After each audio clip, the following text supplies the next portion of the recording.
지금 비트겟에 자산을 그대로 두셨다면 문이 닫히는 순간 출금 버튼이 아니라 접속부터 막힐 수 있습니다. 잠깐의 방심이 내 자산을 유리벽 뒤에 세워둘 수 있어요. 기준 날짜는 2026년 1월 28일입니다. 그날부터 미신고 해외 가상자산 거래소 앱이 구글 플레이 스토어에서 다운로드와 업데이트가 막히는 흐름이 공식적으로 잡혔습니다. 다운로드가 막히면 신규 이용자는 시작 자체가 끊깁니다.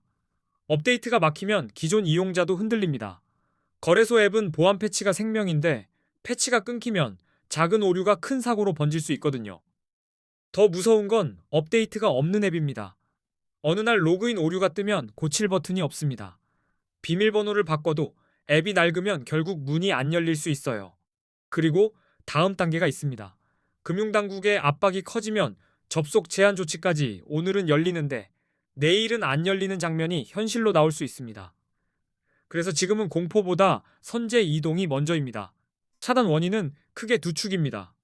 첫째, FIU의 가상자산 사업자 신고 수리가 없는 해외 거래소는 국내 기준에서 미신고로 분류될 수 있습니다.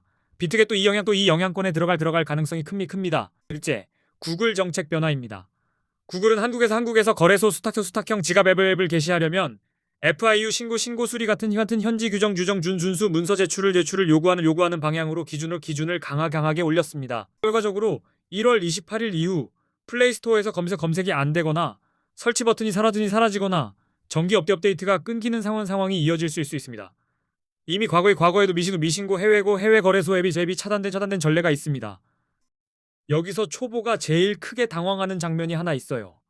무심코 앱을 삭제해버렸는데 다시 깔려고 보니 설치가 막혀있는 경우입니다. 그 순간부터는 손에 쥔 열쇠가 바닥으로 떨어진 느낌이 됩니다. 웹으로 접속해서 버티면 된다고 생각할 수 있습니다. 하지만 웹사이트 접속도 제한될 수 있고 접속 경로가 바뀌면 인증, 보안, 출금 동선이 한 번에 꼬일 수 있습니다. 결국 핵심은 막히기 전에 길을 만들어 두는 것입니다. 우회 접속도 거론됩니다. VPN을 켜서 들어가는 방식 같은 이야기죠. 다만 보안 리스크와 법적 리스크를 함께 감수해야 합니다. 오늘은 우회 기술이 아니라 손실을 막는 안전한 선택지만 잡아드리겠습니다. 결론은 단순합니다. 비트겟 이용자라면 비트겟에 있는 자산을 신속히 다른 곳으로 옮길 준비를 해야 합니다. 지금은 나중에가 아니라 지금이 기준입니다. 가장 보수적인 대처는 개인 지갑으로 출금입니다. 거래소 안의 코인은 문이 잠기면 내 손이 닿지 않습니다. 내 지갑으로 옮기면 최소한 열쇠는 내가 쥡니다. 다른 선택은 다른 거래소로 이동입니다. 다만 이동은 감정으로 하면 사고가 납니다. 출금 버튼 누르기 전에 내가 어디로 보낼지, 어떤 네트워크로 보낼지 동선을 먼저 종이에 한번 적어두세요. 첫째로 확인할 건 보안 설정입니다. 이중인증, 백업 코드, 출금 비밀번호, 출금 주소, 화이트리스트 같은 것들. 이게 정리돼 있어야 막판에 계정이 꼬여도 복구가 됩니다. 둘째는 소액 테스트입니다. 처음부터 전액을 보내지 마세요. 같은 주소라도 네트워크를 잘못 고르면 돌아오는 길이 없을 수 있습니다. 소액으로 한번 보내서 도착 확인, 그 다음 본 이동. 이 순서가 사람을 살립니다. 셋째는 주소와 태그입니다. 특정 코인은 메모나 태그가 필요합니다. 주소만 맞춰서 보냈는데 태그가 비면 입금이 지연되거나 확인 절차가 길어질 수 있습니다. 초보는 여기서 시간을 가장 많이 잃습니다. 국내 거래소로 옮기는 선택지도 떠올릴 수 있습니다. 다만 트래블룰이나 입출금 제한으로 바로가 안 될 때가 있습니다. 그래서 급한 상황일수록 경로를 단순하게, 확인을 촘촘하게 가져가셔야 합니다. 국내 거래소를 메인 해법으로 삼는 건 저는 비추천입니다. 국내는 레버리지 사용이 불가능하고 거래 수수료 체감도 큰 편이며 가상자산 과세도 2027년부터 예고돼 있습니다. 단타 선물 목적이라면 조건이 맞지 않습니다. 그리고 여기엔 구조적인 이유도 있습니다. 국내에서 세금 체계가 붙기 시작하면 해외 거래소는 과세 관리 자체가 더 복잡해집니다. 그래서 당국이 통제 가능한 길로 이용자를 모으려는 흐름이 강해질 수 있습니다. 그래서 지금 필요한 건 두 가지입니다. 내 자산이 어디에 있는지 명확히 파악하기, 그리고 막히기 전에 이동 루트를 미리 확정하기. 이 두 개만 해도 갑작스런 차단 뉴스에 흔들리지 않습니다. 이제 가장 중요한 선택지로 갑니다. 옮길 목적지입니다. 지금 이번 사태로 한국인들이 실제로 많이 가입하고 이동하는 거래소를 5개로 추려 비교 분석해뒀습니다. 제가 본 기준은 현실적인 5가지였습니다. 수수료가 저렴한지 레버리지가 200배까지 되는지, 원화 입금 동선이 있는지, 한글 지원이 되는지, 가입 시 $100 혜택이 있는지, 5곳의 장단점, 수수료 절약 설정, 가입 동선까지 영상 고정 댓글에 한 번에 묶어뒀습니다. 급한 분들은 고정 댓글부터 보시면 시간을 제일 많이 아낄 수 있습니다. 자, 이제부터는 코인 선물 거래 단타로 넘어가겠습니다. 어떨 때 롱을 잡고 어떨 때 숏을 잡아야 하는지 초보가 제일 많이 헷갈리는 지점만 신호 중심으로 풀어드리겠습니다. 비트코인 같은 암호화폐는 변동성이 큽니다. 방향을 맞춰도 타이밍이 늦으면 수익이 아니라 흔들림이 됩니다. 그래서 단타는 진입이 절반이고 탈출이 나머지 절반입니다. 먼저 롱과 숏을 아주 간단히 정리합니다. 롱 포지션은 가격이 오를 거라 보고 들어가는 매수 방향, 상승에 베팅하는 선택입니다.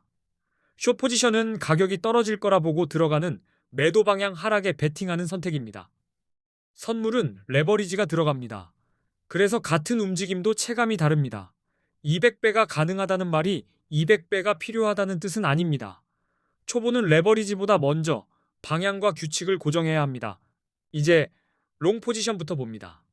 롱은 차트에서 강한 상승 추세가 보일 때 유리합니다. 고점이 여러 번 높아지고 조정이 와도 저점이 점점 위로 올라오는 흐름. 이게 보이면 롱 쪽 확률이 커집니다. 이동평균 선신호도 같이 봅니다. 50일 이동평균선이 151선을 위로 돌파하는 장면. 흔히 골든 크로스라고 부르고 상승 신호로 해석합니다. 이때는 올라가는 중이 아니라 올라갈 힘이 생겼다고 보는 겁니다. 상승 추세에서 더 중요한 건 지지선입니다. 가격이 밀려도 지지선에서 버티고 다시 튀어오르는 횟수가 늘어날수록 롱은 점점 편해집니다. 추세가 살아있다는 건 시장이 바닥을 지켜준다는 뜻이니까요. 거래량은 시장의 진짜 목소리입니다. 가격이 오를 때 거래량이 함께 늘면 상승에 신뢰가 붙었다는 신호입니다. 그 상승이 더 강해질 가능성이 커지고 롱이 유리해질 수 있습니다. 뉴스는 차트 위에 떨어지는 불꽃입니다. 규제 완화, 대형 기관 투자자 진입, ETF 승인 같은 호재는 가격을 위로 밀어올리는 연료가 됩니다. 호재가 나왔는데 차트가 버티면 롱 쪽 확률이 더 쌓입니다. 이제 숏 포지션입니다. 숏은 차트에서 하락 추세가 뚜렷할 때 유리합니다. 가격이 지속적으로 낮아지고 저점이 계속 낮아지는 패턴이 보이면 숏이 자연스러운 선택이 됩니다. 이동평균선으로는 반대 신호가 있습니다. 50일 이동평균선이 151선 아래로 내려갈 때 데드크로스라고 부릅니다. 하락 신호로 해석하는 경우가 많고 이 구간에서 무리한 롱은 발목을 잡기 쉽습니다. 거래량이 줄어드는 장면도 힌트가 됩니다. 가격이 오르는데 거래량이 감소하면 상승에 힘이 빠졌다는 신호일 수 있습니다. 힘없는 상승 뒤엔 되돌림이 자주 옵니다. 그 되돌림이 커질 때 숏이 유리해질 수 있습니다. 부정적인 뉴스는 시장을 얼립니다. 규제 강화, 해킹 사고, 주요 국가들의 암호화폐 규제 정책, 강화 같은 이슈는 가격 하락의 불씨가 됩니다. 이런 구간에서 숏은 억지가 아니라 흐름이 될 수 있습니다. 여기서부터는 보조지표를 얹어봅니다. 비트코인 시장은 기술적 분석을 많이 씁니다. 대표적으로 RSI, 맥디, 볼린저 밴드 이 3가지를 함께 보면 롱, 숏 판단이 훨씬 또렷해집니다. RSI는 과열과 냉각의 온도계입니다.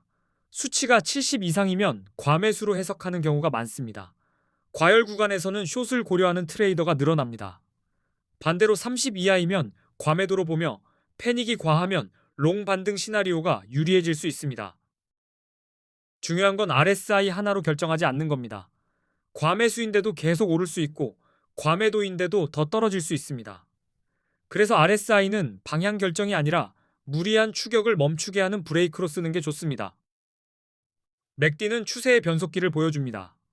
선이 교차하는 지점, 히스토그램의 힘이 커지는 지점을 보면 상승이 살아나는지 하락이 굳어지는지 한 박자 빠르게 감을 잡을 수 있습니다. 맥디가 바닥에서 뒤집히며 힘이 붙고 가격이 지지선 위에서 버틴다면 롱은 더 설득력이 생깁니다. 반대로 맥디가 고점에서 꺾이고 가격이 저항선 아래로 눌린다면 숏이 더 자연스러워집니다. 볼린저 밴드는 변동성의 숨소리입니다. 밴드가 벌어지면 시장이 흥분하고 밴드가 좁아지면 에너지가 압축됩니다. 압축 뒤에는 방향이 튀어나오는 일이 많습니다. 그래서 밴드 수축 구간은 진입보다 대기가 더 큰 전략이 됩니다. 밴드 상단을 강하게 뚫고 거래량이 붙으면 상승 돌파로 해석할 수 있고 롱 쪽 시나리오가 힘을 얻습니다. 반대로 밴드 하단을 깨고 반등이 약하면 하락 지속으로 볼 수 있어 숏이 유리할 수 있습니다. 이제 한 문장으로 정리해 봅니다.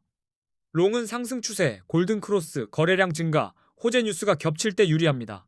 숏은 하락 추세, 데드 크로스, 힘 빠진 거래량, 악재 뉴스가 겹칠 때 유리합니다. 여기에 RSI, 맥D 볼린저 밴드로 진입 타이밍을 더 정교하게 다듬는 겁니다.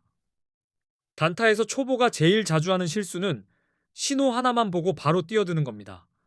추세, 거래량, 뉴스, 지표가 같은 방향으로 2개 이상 겹칠 때만 짧게 진입하고 짧게 정리하는 습관이 계좌를 오래 살립니다. 그리고 꼭 기억하셔야 합니다. 선물은 수익도 빠르지만 손실도 빠릅니다. 그래서 진입보다 먼저 손절 기준과 익절 기준을 미리 정해두셔야 합니다. 기준이 없으면 시장이 내 감정을 조종합니다. 레버리지도 마찬가지입니다. 200배가 가능하더라도 초보는 낮은 레버리지로 한 번에 크게 먹는 게임이 아니라 여러 번 살아남는 게임을 하셔야 합니다. 살아남아야 배웁니다. 다시 돌아와서 이번 차단 이슈입니다. 앱이 막힐 수도 있다는 공포는 내가 통제할 수 없습니다. 하지만 내 자산을 어디로 옮길지, 내가 어떤 루트로 출금할지, 내가 어떤 거래 원칙으로 들어갈지는 내가 통제할 수 있습니다. 통제 가능한 것부터 잡으시면 됩니다.